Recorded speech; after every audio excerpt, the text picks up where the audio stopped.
Go. Hey everybody, Jane and Jim back at it here. Podcast number, we don't know. Yeah, we don't know. Doesn't matter anymore. I shaved. Did you shave? Yeah, I shaved. No whiskers today. Hey, today, guys, we're going to talk about something that I know everybody's listened to this before. Everybody's heard this before. The difference between pre-qualification letters and pre-approval letters. Yeah. But before we even dive into that, we've noticed a huge change over the years. So I want to talk today a little bit about instant gratification amongst people today, especially the youth seems to be a little bit more popular. And I'm going to tell you, instant gratification today in regards to a pre-approval letter is probably a huge mistake. Yeah. So I went online and I searched out some reasons why everybody today is looking for instant gratification. And just a few things I want to read off to you here. So technology trains the brain for speed. Apps, notifications, streaming, and social media all reward fast interactions. So for example, like a one-click purchase. Amazon. Yeah, Amazon. Yeah. It's great. I mean, it does have its perks. There's huge advantages. And Yeah. listen, I'm all about instant gratification as well. Right. In most aspects of my life, but when getting pre-approved may not be the way to go. No. Modern life is built around conveniences. So, for example, movies load instantly, information's available in seconds, and communication's immediate. It becomes natural to expect everything else in life to work that same exact way. Social media sets unrealistic comparison standards. So let me give you a couple examples here. Everybody wants quick success, impatient with slow progress, and anxiety when results aren't immediate. Culture rewards fast results. So quick money, life hacks. Why isn't this good for a pre-approval letter? Well, we get to this here. They're dangerous, that's why. Very dangerous. Very dangerous for buyers, for sellers, for the lenders, for the real estate agents, title companies, everybody that's involved. Pre-approvals have become increasingly automated and fast. A lot of companies advertise instant decisions, and they're being marked as customer friendly, because they know that everybody wants this instant gratification. So let's jump into the difference between a pre-approval and a pre-qualification. And I think everybody's going to figure out why it is that instant gratification on a pre-approval letter is probably worse than having nothing at all. Well, in a pre-qualification, you're not running everything that you should be running to get that pre-qualification. I mean, yes. Yeah, for the pre-qualification. Yeah. So, for example, people just asking folks, what do you make? Yeah. What do you have? Correct. Or typing it in. Yeah, typing it in and thinking that's the right answer.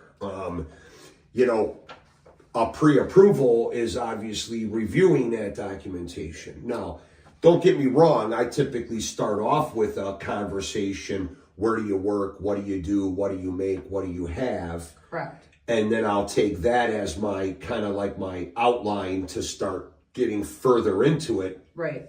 But some pre-approval letters could mean looking at pay stubs, W-2s, bank statements, divorce decrees, child support or paternity case orders. Right, a lot. Tax returns, leases for rental properties, tax returns for rental properties, tax returns for self-employed. And I think the big misconception is people fill out where it says apply online, apply now. It's not like a credit card. It's correct. You're not getting an immediate answer. They actually have to verify these things. Correct. Because when I bought my last truck, they asked me how much money I made. Right. And I could tell them whatever I wanted to. They have no verification of employment at a dealership. No. I mean, how would they even verify my employment if I'm buying a truck at 10 o'clock at night on a Saturday? They can't. They can't, right. So, yeah, good point, Jane. It's not like a credit card. When you're getting a mortgage, it's different. we have to verify everything. And that can't always be done quickly. No.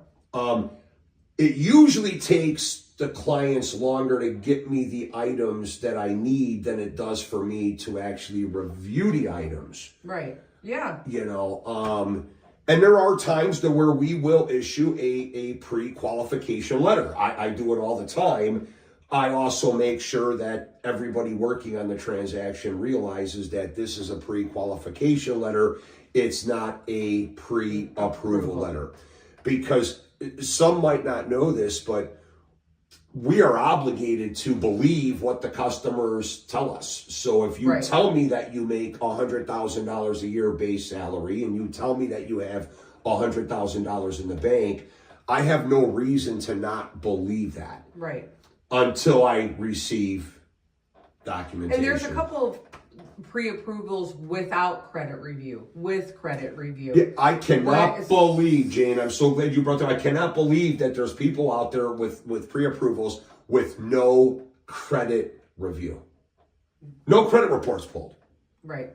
Or maybe a soft pull. Right. Which can't be used for a loan. Well, and a lot of times we do trust the customer that they're telling us, my credit is good, this is what it is. So we have to make it aware on a pre-approval. On the bottom, you'll see a lot of things that we put on there. Credit and income to remain the same, or credit to be pulled, or, you know, so all those things play a role. Yeah, 100%. There are places, again, issuing pre-approval letters with no credit review, no credit report pulled. Not even looking at income, not even looking to see if you have money down. Correct. Or for closing costs. I just had a buyer that was getting a quote. I let him know what I could do to help him for a loan, and I'm very gracious to have his business.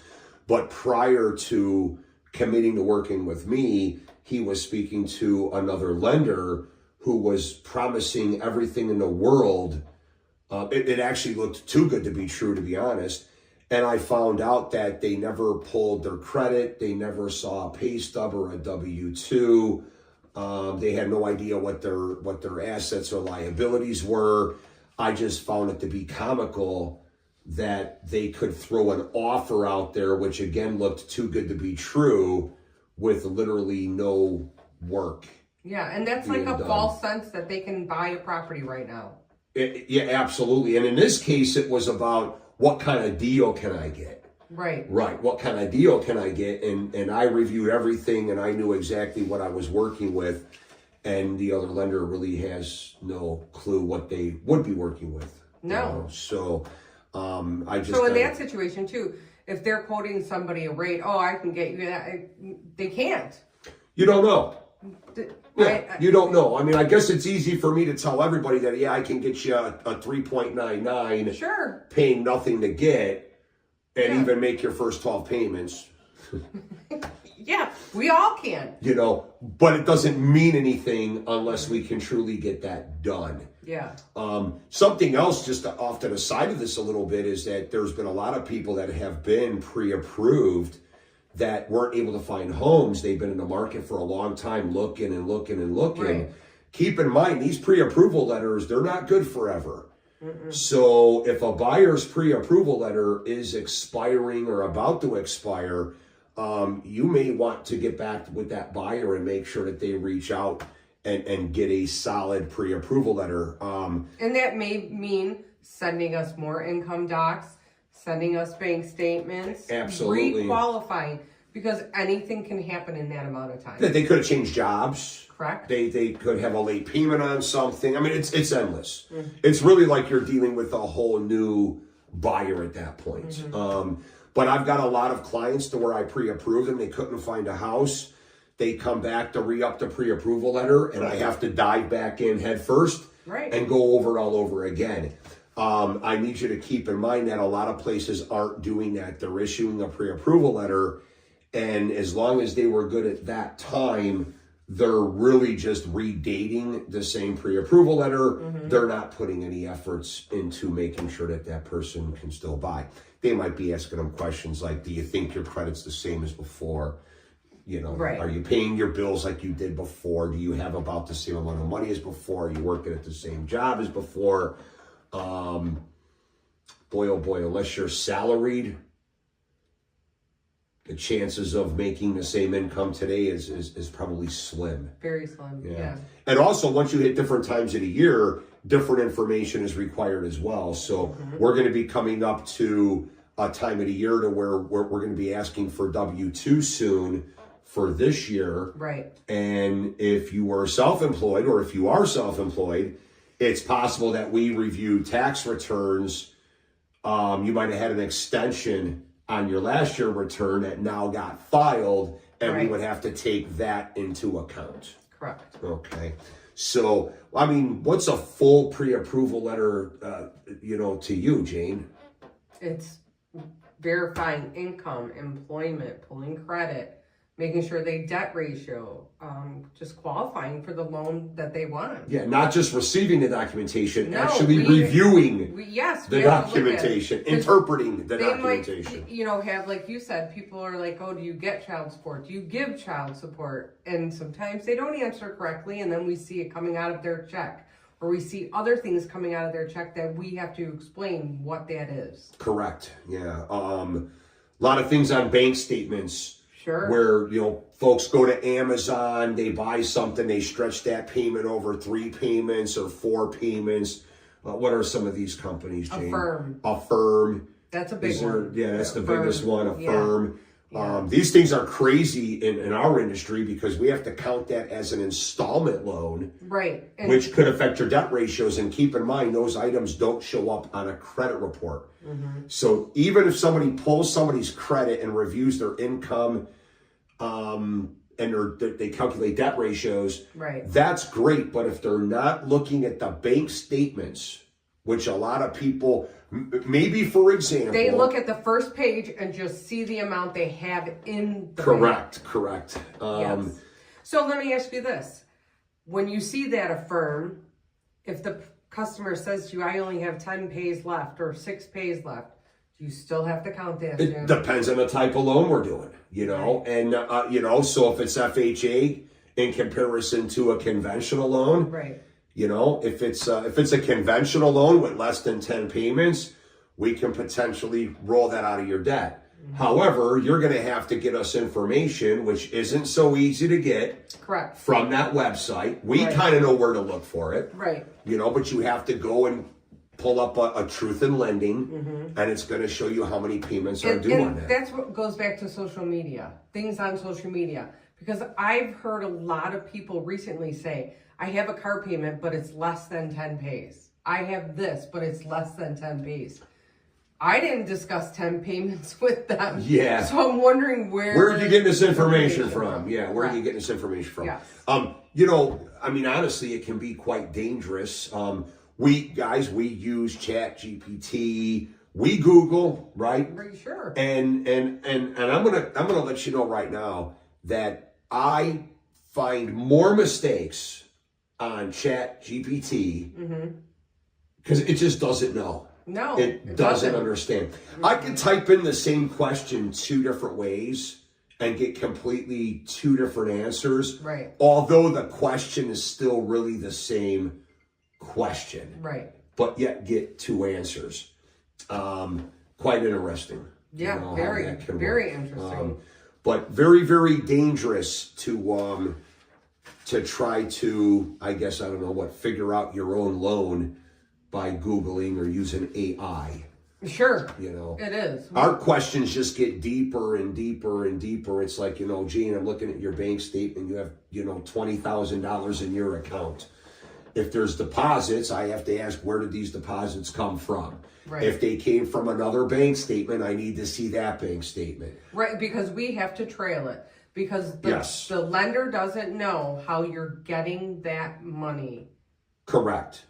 I remember one time I had a buyer that had a deposit in an account, and then I asked where that came from, and they said, well, it came from this account. So then I got that account, and then there were several deposits into that account. And I said, well, where did these come from? These came from other accounts. And of course, you see how when it just kept going and going and going. Yeah. And then finally the buyer said to me, well, how many statements am I going to have to get you? All of them. And I said, well, how many statements do you have? Because you're moving a lot of money around. Correct. If you don't get the statements and look at them from the beginning, you really don't know what it is that you're dealing with. We want you to have a smooth transaction. We want the realtors to have a smooth transaction. Guys, we want us to have a smooth transaction. Correct. And the only way we can make that happen is if we analyze it. And if you're thinking about this now, with receiving the documentation, receiving the correct documentation, not screenshots with limited information, right. Then for us to review, read, interpret this information, call back and ask questions regarding this information.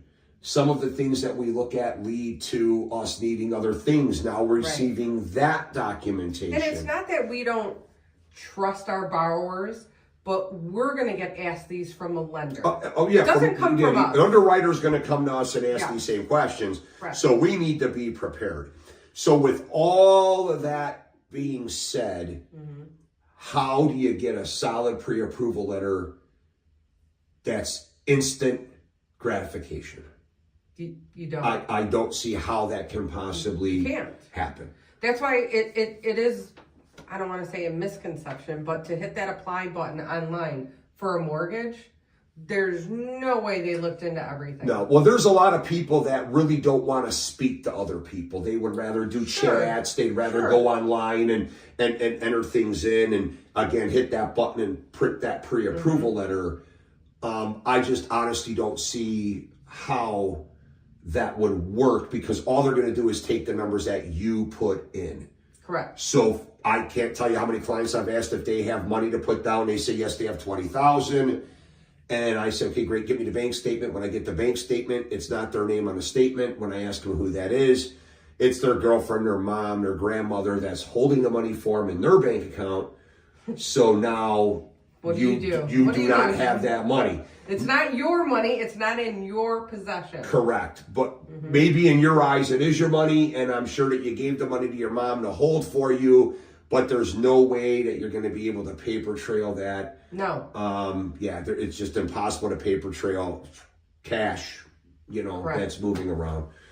You know? So instant gratification isn't really something that you need for a pre-approval letter, which means that you need to prepare.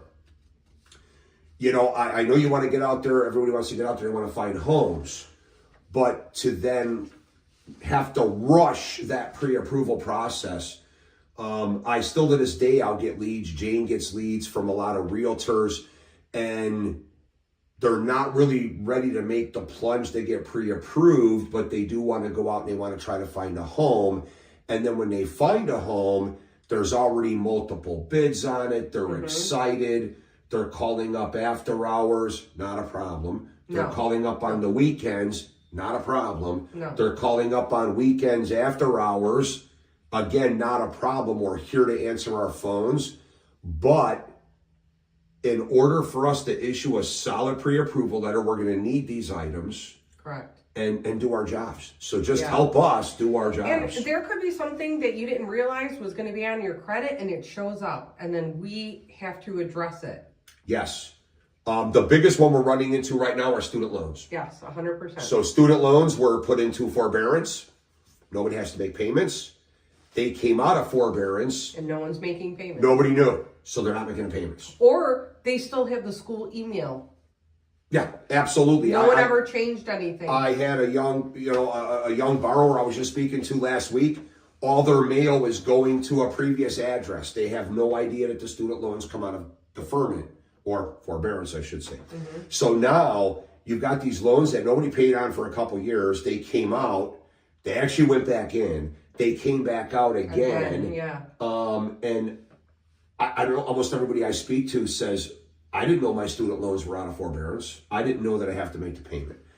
Well, I guess if you're not making payments for a couple years, you're really not opening all the envelopes. No. I'd start opening up the envelopes because we have had buyers where their credit scores were absolutely perfect. And the only thing wrong now are missed student loan payments. And I'm not talking about one, I'm talking about 6, 7, 8, a year's worth of student loan payments not being made on time. And you can tell by looking at the credit report and the rest of that buyer's profile that that's not how they normally live their life. They paid their bills on time. Right. They were just unaware. Right. And, you know, and I think another big issue is everybody, like you said, bringing up that topic about instant gratification, they think because it's fast and easy, it's got to be right. Yeah. And it's not. And it's more competitive out there right now. And people like that. They like that instant gratification. And it's just not true when it comes to buying. I think we all like it, but when you're buying a home, I really think you need to put together a good team. Correct. Somebody that understands that, you know, it's going to, and guys, it's not going to take you days or days or days to get pre-approved. If you get us the items that we need, if you can answer your phone or respond back via email or text with any additional questions that we have, I can get it done pretty quick. I mean, I did one over the weekend for somebody, and I feel like I got the letter out very, very quick. And considering there were tax returns and other things I had to review, I felt like they got their letter very, very fast. Yeah. And we try to also ask our borrowers where you're comfortable at payment-wise, because that gives us an idea. And then you're out there looking. Sure. And you're like, God, I'm not finding anything in that price range. Call us up and say, hey, could we go higher? Could we go to this? Yeah, and we like to talk payments with them. I mean, because there's people that I've pre-approved for, you know, I can pre-approve them for $400,000, but they may want a payment of $1,700 a month. Correct. I nip that right in the beginning and let them know that a $400,000 home is going to be more than a $1,700 payment. Oh, just the taxes and insurance. Unless you're putting down an awful large down payment, like all of it. Yeah, that's true. So, I mean, what else on this subject? I mean, what happens then when we go through all that documentation and we approve you and we get everything in? Your process is much smoother. Oh, 100%. Do things come up?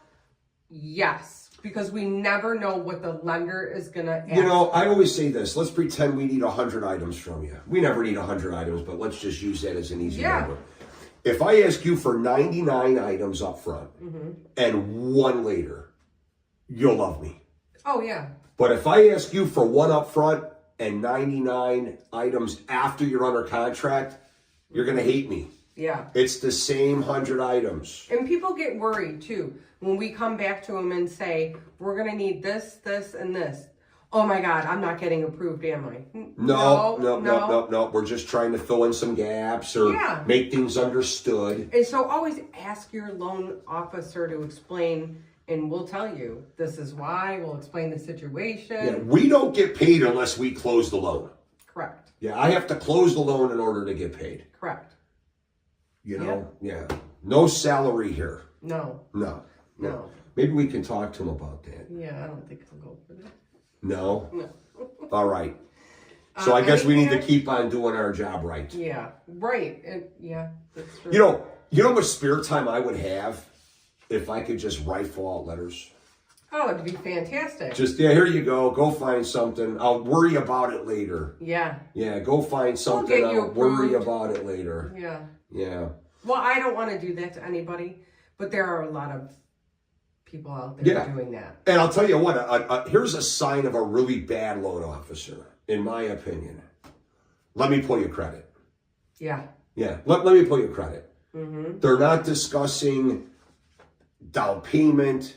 Maybe they're not discussing down payment assistance. They're not discussing income. Or if you have bonuses, things like that. Everything that will attribute to how much they just want to pull credit. Yes. And if the credit score is low, they're going to just tell that person they can't help them, which is crazy because if they would have did their job, maybe their score is low, but they've got $500,000 in a 401k. Correct. That they're not going to touch, but it's enough assets to get that loan through. Correct. They got shortchanged because of a low score. And it happens all the time. Or vice versa, they see an 800 credit score and a bad loan officer will just give a pre-approval letter because of the score. Yeah. Well, it doesn't matter if you have an 800 credit score. If you're at an 80% back-end debt ratio, the loan's not going to work still. So to just pull credit right away. Mm-hmm.